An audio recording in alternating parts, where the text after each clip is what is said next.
Kathy here from Kathyskutekreations. Is everybody excited about this week's last blocks? That's right, the last blocks, week 4, and it is going to be stars.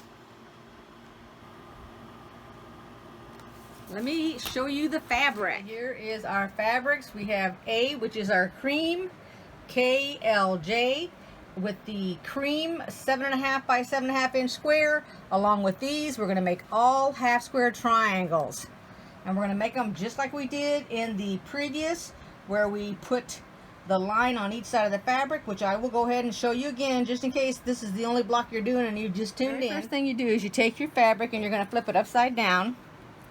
And you're going to mark it corner to corner, and you want to have a ruler that is longer than your fabric so that it's hanging off of both ends.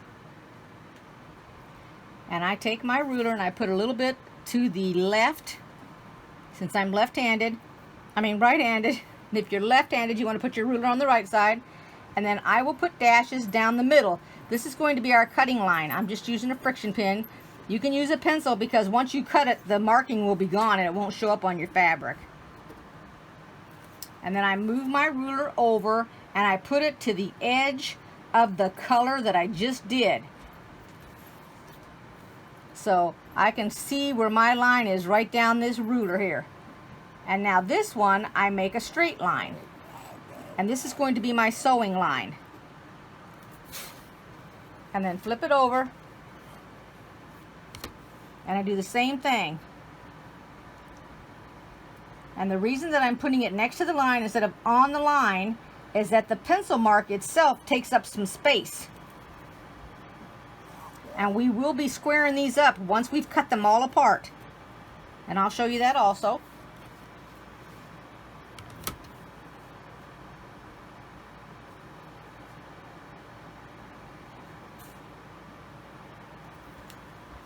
And this might look black, but actually it's a blue one. It's coming out blue on the paper, on the fabric also.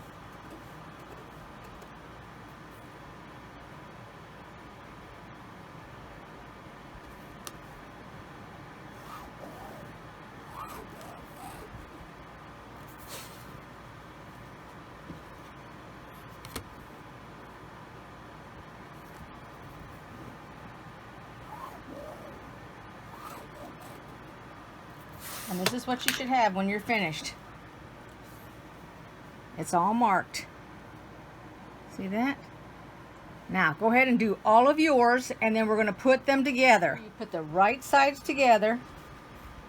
You're going to put 2 of your creams with the darkest fabric, and then 2 of your creams with the next lighter fabric. And then I just pin them.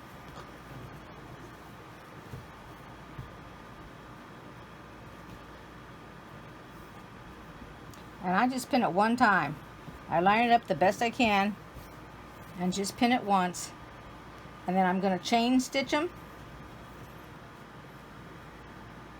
I'm going to make sure they're all right sides together, so I don't have to redo any of them.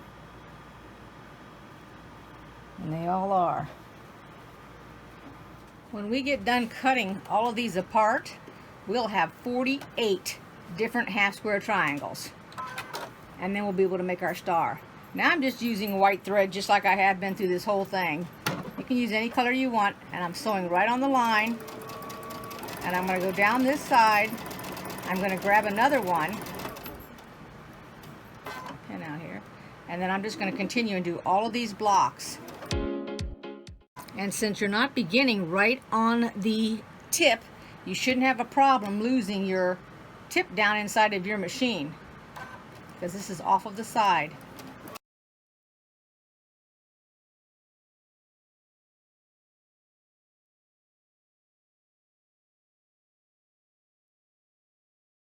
Now we're going to cut this, we're going to flip it and sew the other way.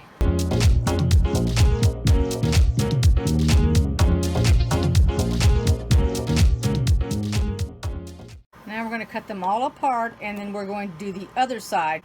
Just like we did this one, we'll chain stitch it. Alright, here we go, and we're just going to do the same exact thing. Looks like part of my line is come off there also. Oh no, it's just so light I can't hardly see it. The way my fabric was turned. Okay, and here we go. Must have been one of the first ones I did where I didn't have the ink down there well. Alrighty, let's cut that one apart. Now you're going to lay your fabric down on your board. This is my rotating mat. Make sure that you're ruler off the edge here, and put it up. You can either match it corner to corner or put about in the middle, and then you're going to cut. And if you have one of these mats, what's good about it is that it doesn't move or shift when you rotate it. If you don't have it, that's fine.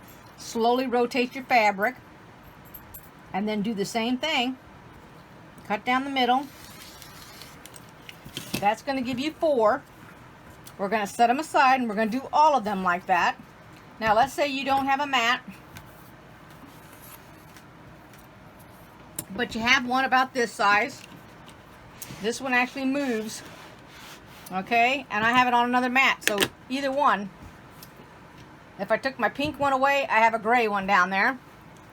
So take your fabric,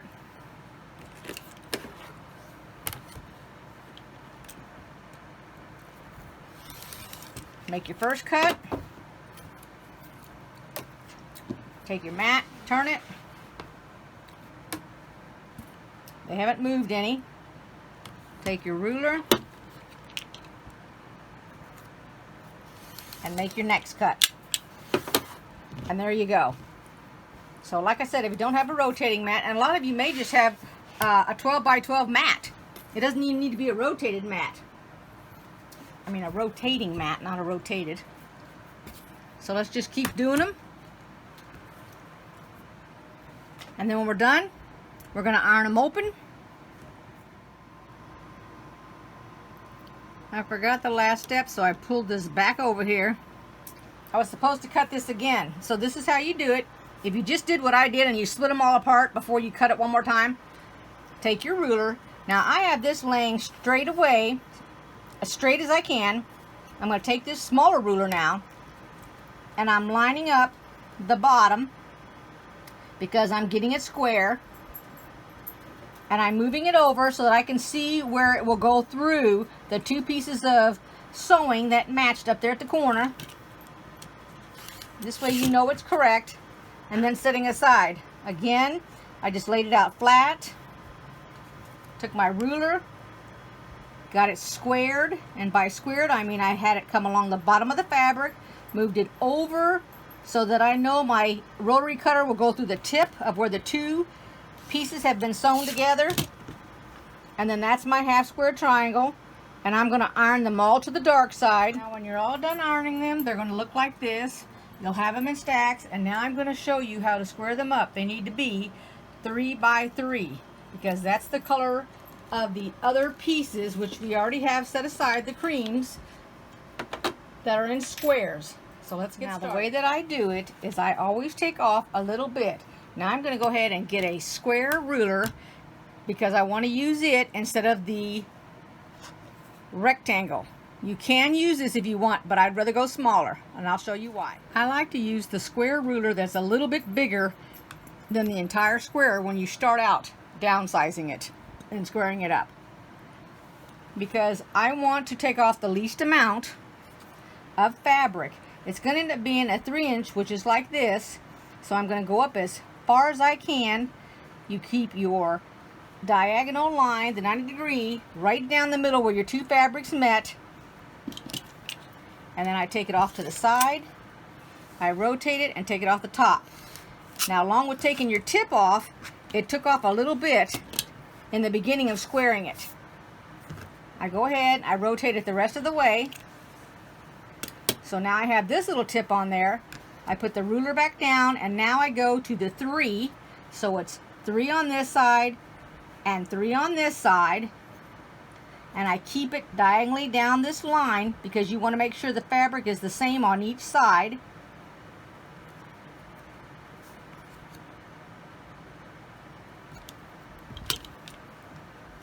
And then you go just like this. And there's your 3-inch square. And you're going to do every single one like that. Now, if you have a bigger ruler, like this one, you can use it. It doesn't make any difference. As long as it has this diagonal 90-degree line on it. Because what you're looking for, and this one is off a hair bit, so I have to take a little bit more off of it. Let me take it to get it to even out. So each ruler is going to be different. That's why I like to use the same ruler each single time.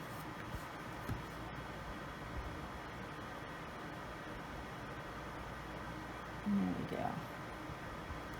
And there's my 3.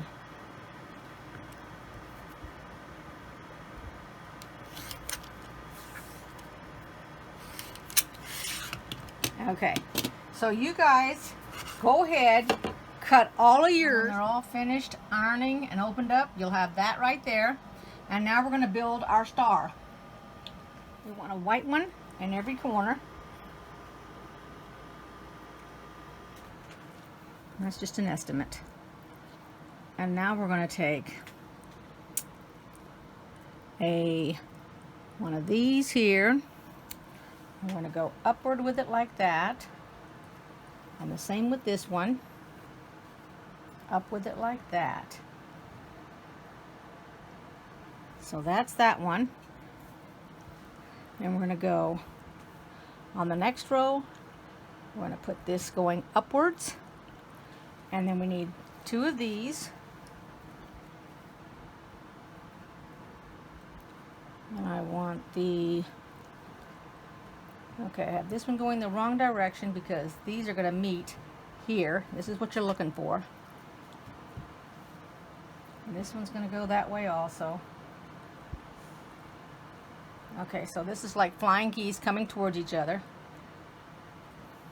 And then we're going to use the same kind here, but we're going to turn it because we want this one at the bottom so that it goes like this.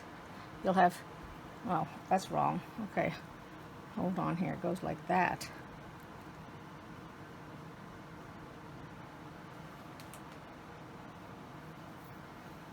And then, let's see, so I was thinking that made a pinwheel. This one goes like that. And this one goes like, dark one in the corner like that. Okay, that's not right. Like that. So that's a pinwheel right there in the middle, based on the colors. Either looking at the dark ones or looking at the light ones. And then we need a light one, like that, so that these two go like this. And then we need to do this here. These two are going like that. And then we need the white like that. So it's sort of like the flying geese, same thing, just like this, just like that. So this one would go down here.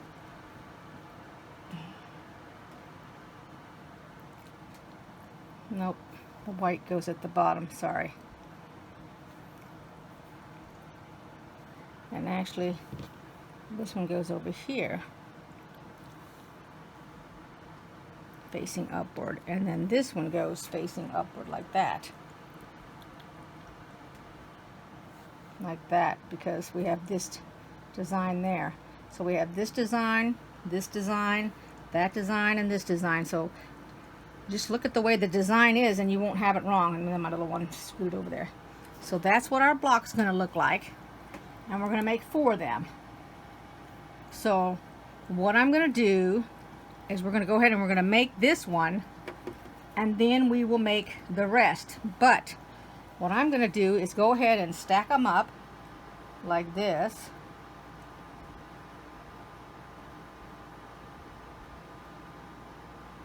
And actually, I think what I'm going to do, I'm going to put it on this other rotating mat. Hold on one second. I put them on this rotating mat here, and they fit right on there. And then there's the one that I'm going to make on the table.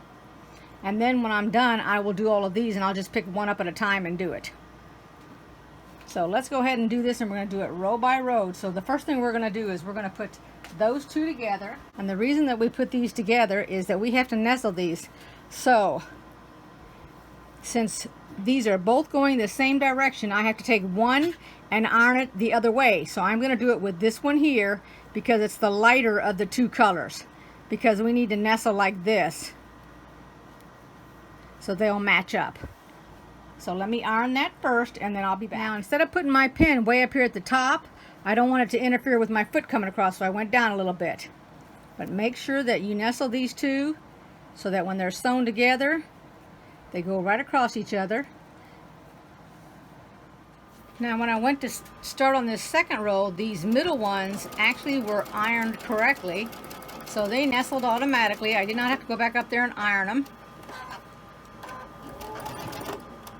Now I pinned the right side to the two middle pieces.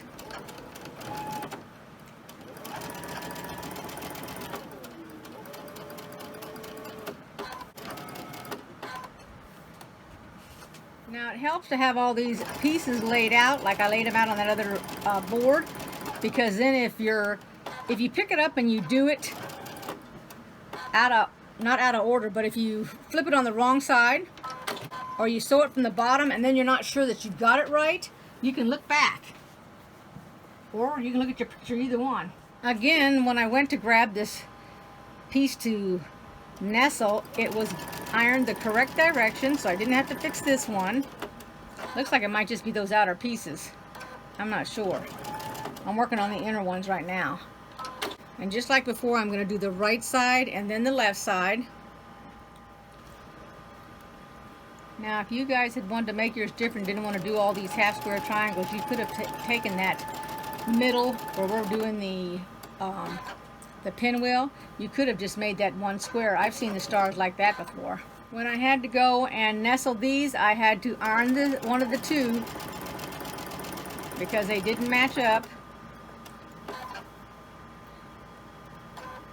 So I went ahead and ironed the one I had not sewn yet. I don't know how I did it, but I ended up putting them each on the wrong side. So I must have twisted my fabric when I got up here at the table. So I took it all out and I'm putting it back in. And I got the first two right in the middle. It was the outer edges I got messed up. So I'm double checking it. And now it's correct. So I need to redo it. This is why I just do one row at a time for my practice.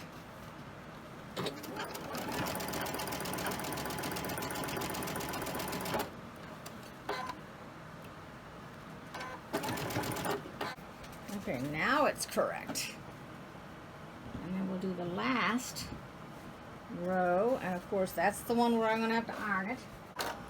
And I think I lost a little bit of video because somehow I thought I was taping and I had shut it off, and then when I turned it, at least I thought I turned it back on, but I didn't. And that happened in that, I think it was that second row when I was trying to put on the corners. So that one is correct. And now I will put the right side white fabric on it, and then the left side. And then we're going to have all of our rows done.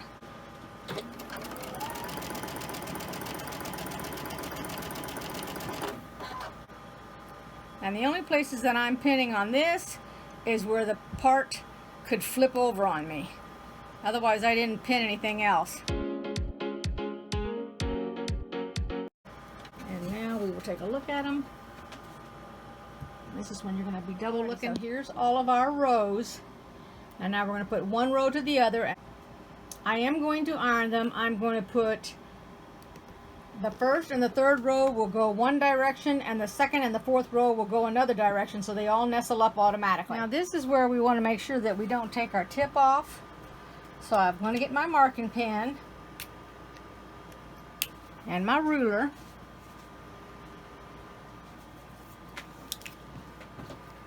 I'm going to put these aside a minute.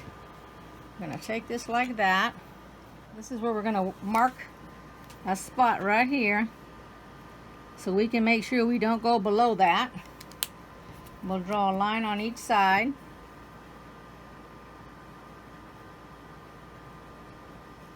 just like that. And then we make sure we don't go below that line and we won't lose our tip. And we're going to end up doing it again from the bottom here. I'm going to sew this bottom one. Right here is the bottom one. Here's where it crossed over. And we're going to want to put a mark on it.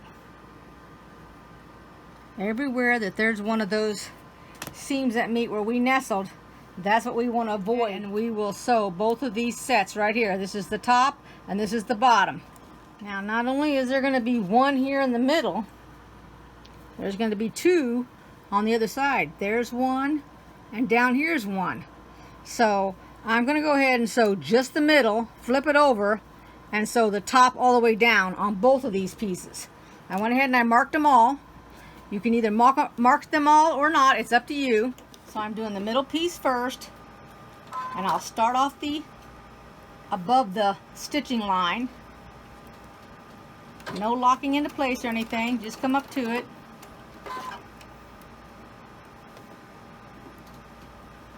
And then I'm going to stop when I get to the other side, just like that. Take a look at it if you'd like. I didn't lose my tip.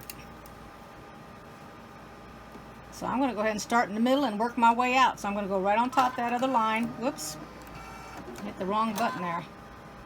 I'm going to go right on top of the line I just went over, in the middle there, and I'm going to slowly come down to my next one. Go over the top of that one. And my line's a little high, but I can see where my pieces cross over, so I'm just going over it.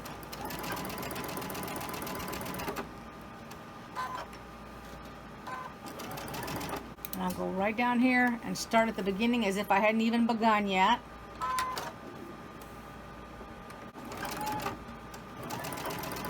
And I'm coming up on the next one. I need to grab my fabric a little bit. Okay. There we go. And then as soon as I come down to this one, I'll meet it. And then stop, and it does not need to be backed up or anything, and cut it. And then I'll take a look at the whole thing. Good, so I'm going to go ahead and do the same thing with this one.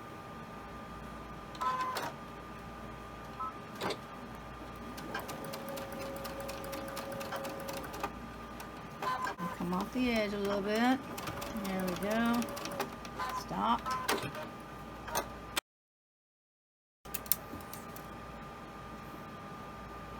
Back in here where I've already been with it.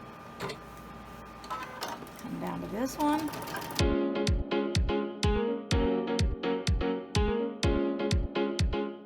Go down here to the other end.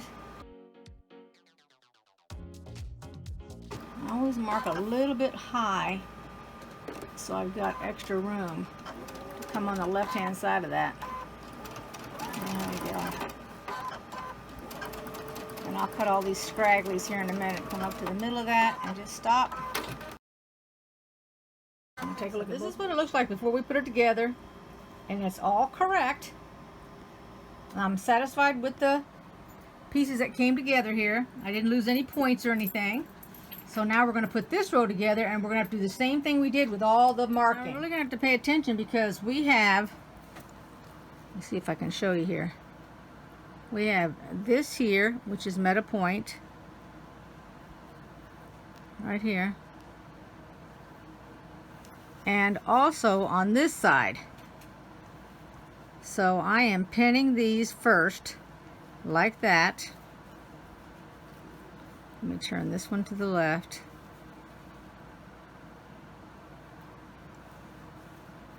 Because I do not want to lose either one of these tips for that matter.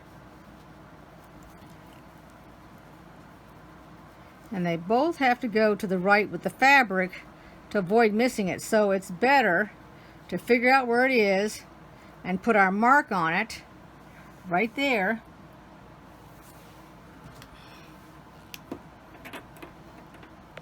And decide what we're doing. So here's the mark right here. And here's the mark. So what I want to do is I'm going to mark this. I'm going to come to the other side, and I'll do the same thing. My pin is right there.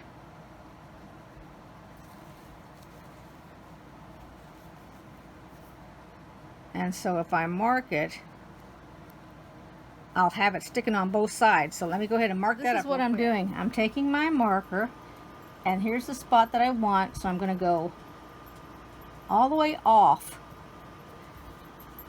because this one is turning this direction. If I sew it that way, I'll have it twisted here, but I want to go the other direction. So if I turn it like this, then I've already made a mark, and I can see where my mark is here as well as here. So I'm just going to take it and come right across with it. And as long as I stay on that marker above, it's not going to go anywhere. Then I can leave it like that, or open it, whatever, when I get done stitching it. So you want to make sure that you take your time when you mark it, however you need to mark it. And remember now, you can always do it on your largest stitch if you have to, because you feel like you might make a mistake and have to take it back out. Or you can put it on the largest stitch to begin with, just because you don't feel like it will come out, because you can always go back over it when you're done. And if it doesn't work, you can always take it out. Just take your time when you come up against it.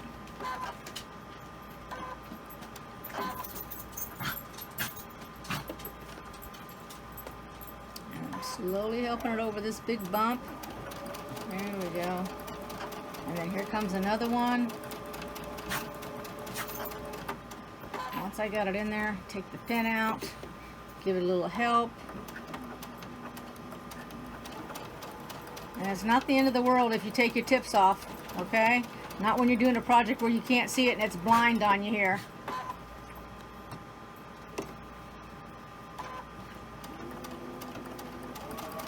I think that's why they invented applique. If you make a mistake, you can always cover it with an applique.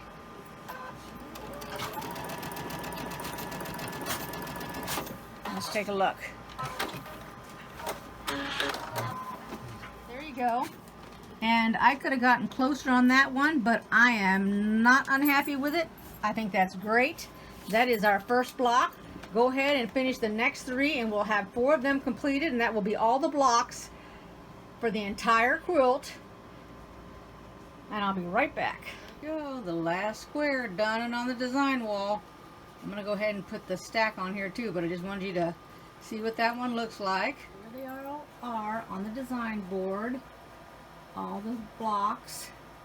So I will see you next week, which is week 5. I believe that's the assembly week. See you then. Thanks for watching. Bye bye.